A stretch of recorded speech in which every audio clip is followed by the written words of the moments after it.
Bismillahirrahmanirrahim. Alhamdulillah wassalatu wassalamu ala Rasulillah wa ala alihi wa sahbihi wa man walah, amma ba'd. Hadis kita berikutnya adalah hadis riwayat daripada Ummul Mukminin Zainab bintu Jahash radhiyallahu anha.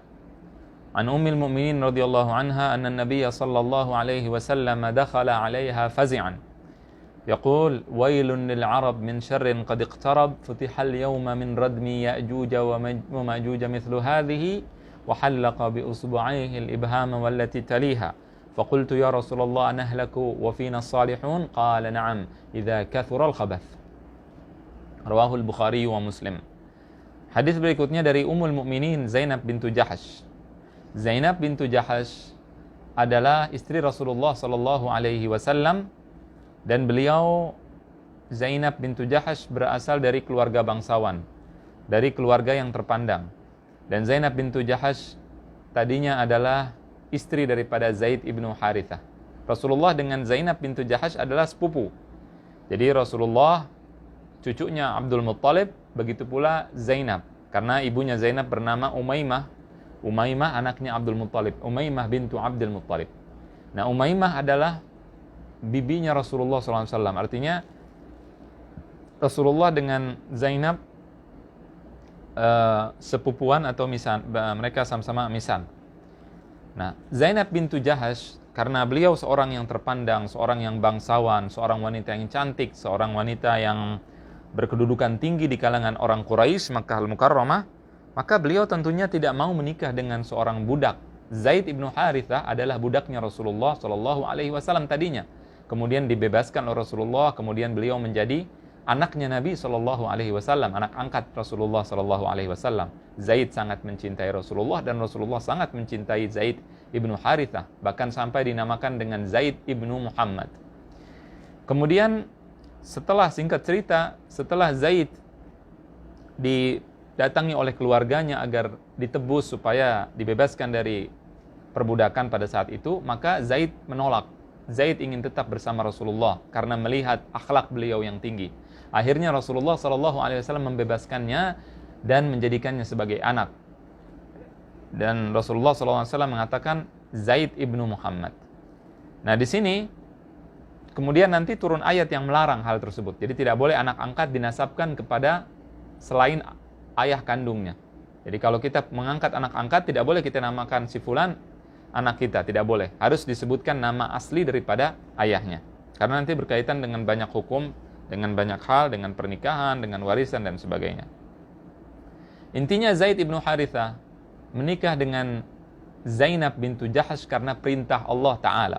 Allah yang memerintahkan Zaid untuk menikah dengan Zainab. Nah, Zainab sebenarnya tidak mau. Karena saya katakan tadi, Zainab ingin laki-laki yang sepadan dengannya, yang setara dengannya kedudukannya. Dia ingin bangsawan, laki-laki yang bangsawan juga, laki-laki yang sesuai dengan nasabnya, yang sesuai dengan kebangsawanannya. Dan ini tidak ada masalah ya, ketika seorang wanita mencari laki-laki yang sesuai dengannya. Kalau dia terpelajar, misalkan wanita yang terpelajar ingin menikah dengan laki-laki yang terpelajar, tidak ada masalah. Kemudian wanita misalkan dari keluarga yang terpandang ingin menikah dengan laki-laki dari keluarga terpandang, ini juga tidak ada masalah selama mereka tidak merendahkan orang lain.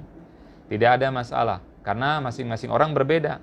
Jadi ada orang yang memang ketika dia terpelajar, dia ingin berkomunikasi dengan baik dengan istrinya atau dengan suaminya, maka dia mencari orang yang sesuai dengannya. Tidak ada masalah, boleh. Hal tersebut wajar, itu manusiawi, dibolehkan. Seorang wanita yang cantik ingin mencari laki-laki yang dia suka, tidak ada masalah, boleh.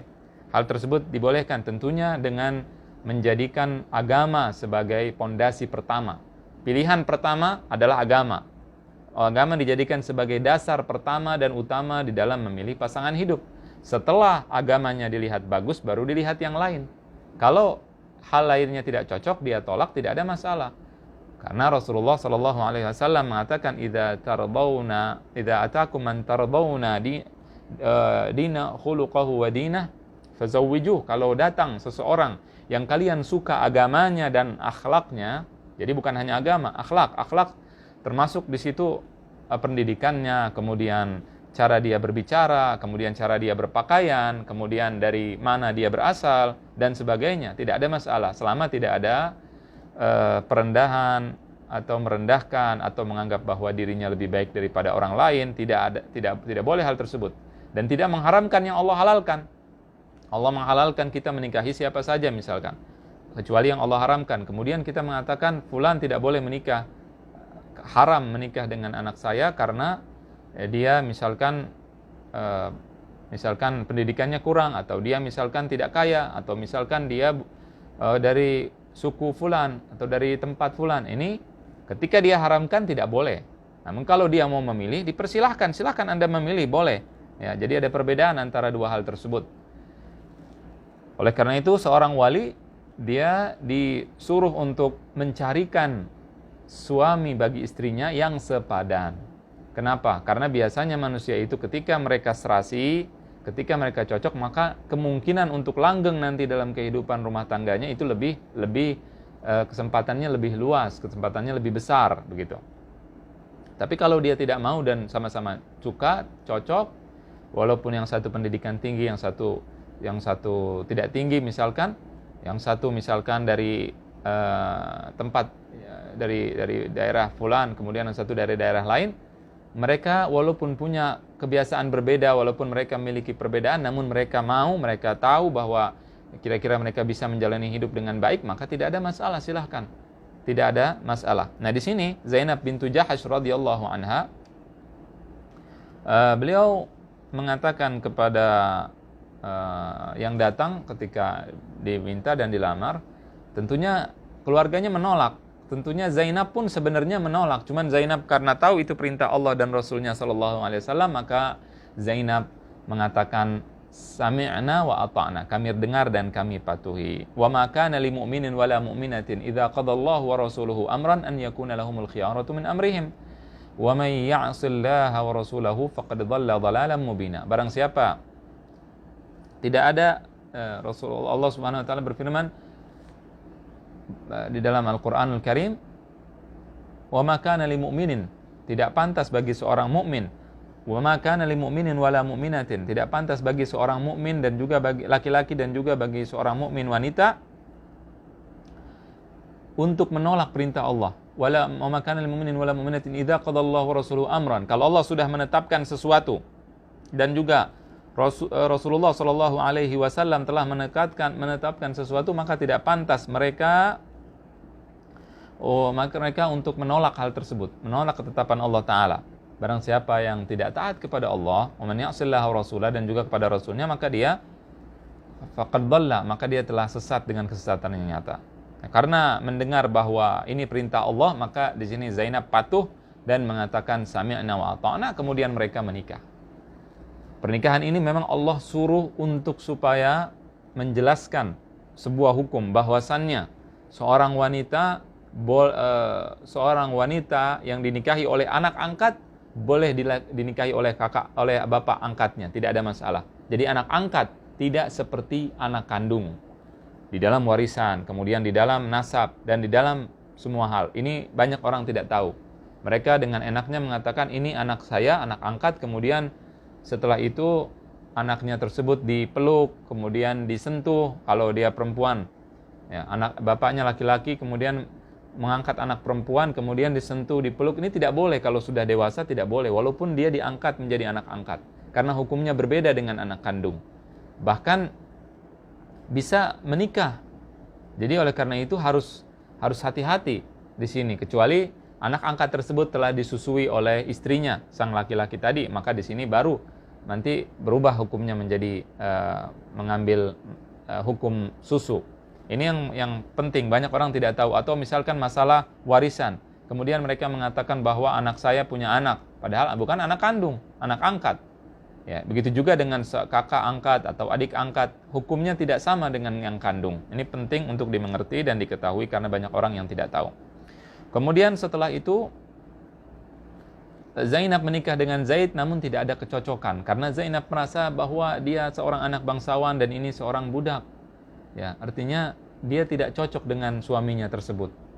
Karena biasanya seorang wanita ketika merasa bahwa dia ketika merasa bahwa suaminya lebih dari dia, maka di sini sang wanita akan tunduk dan akan mentaati suaminya. Biasanya seperti itu. Namun ketika tidak, maka akan banyak percekcokan, kemudian pertentangan. Maka Zainab bintu Jahash tentunya berusaha untuk menjadi wanita yang soleha dan juga menjadi istri yang taat kepada suaminya. Namun tentunya karena ada perbedaan adat, perbedaan budaya, perbedaan semuanya, maka di sini terjadi pertentangan terus antara Zaid dengan Zainab. Dan kemudian setelah itu Zaid menceraikan Zainab bintu Jahash. Setelah bercerai dengan Zainab, maka Allah memerintahkan Rasulullah untuk menikahi Zainab bintu Jahash, yaitu bekas daripada istri anak angkatnya. Di sini sebenarnya Rasulullah tidak mau menikah dengan Zainab kalau tidak disuruh dengan perintah Allah. Kenapa? Karena di sini nanti orang kafir akan mengatakan bahwasannya Rasulullah menikahi dengan istri daripada anak angkatnya. Namun Rasulullah SAW karena tahu itu perintah Allah, maka Rasulullah menjalankannya. Nah, jadi Zainab karena mentaati perintah Allah, Allah berikan ganti yang lebih baik daripada Zaid, yaitu Rasulullah. Dan Zaid karena menjalankan perintah Allah untuk menikahi Zainab, maka Allah Subhanahu wa ta'ala menggantikan Zaid dengan disebut namanya di dalam Al-Quran. Falamma qada Zaidun, ketika Zaid telah selesai dengan Zainab, maka disebutkan nama Zaid. Dan Zaid adalah satu-satunya sahabat Rasulullah yang disebutkan namanya di dalam Al-Quran. Tidak ada sahabat lain yang disebutkan dalam Al-Quran kecuali Zaid. Nah, sampai hari kiamat ketika kita membaca falamma qada Zaidun, Zaidun mendapatkan 30 pahala karena Zaidun 3 huruf, Zai, Ya, dan Dal.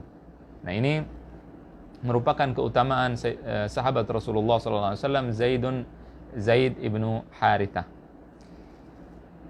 Karena mereka sama-sama taat kepada Allah dan Rasulnya, akhirnya Zaid yang tadinya disebut dengan Zaid anaknya Nabi Muhammad, ya, karena dia taat kepada Allah dan tidak menamakan dirinya dengan nama ayah angkatnya itu Rasulullah SAW, maka dia menamakan dirinya dengan Harithah, ayah kandungnya.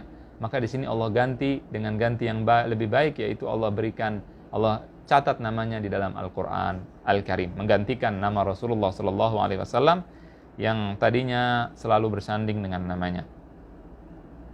Kemudian Zainab di sini mengatakan, Zainab yang bintu Jahash ini adalah misanan Nabi SAW, sepupu Rasulullah, karena karena ibunya Zainab bernama Umaymah bintu Abdul Muttalib. Ya, tadi sudah saya jelaskan bahwa beliau adalah bibinya Rasulullah, dan juga Zainab merupakan cucu daripada Abdul Muttalib, sehingga dia dengan Rasulullah masih berhubungan kerabat, yaitu sepupu atau misanan.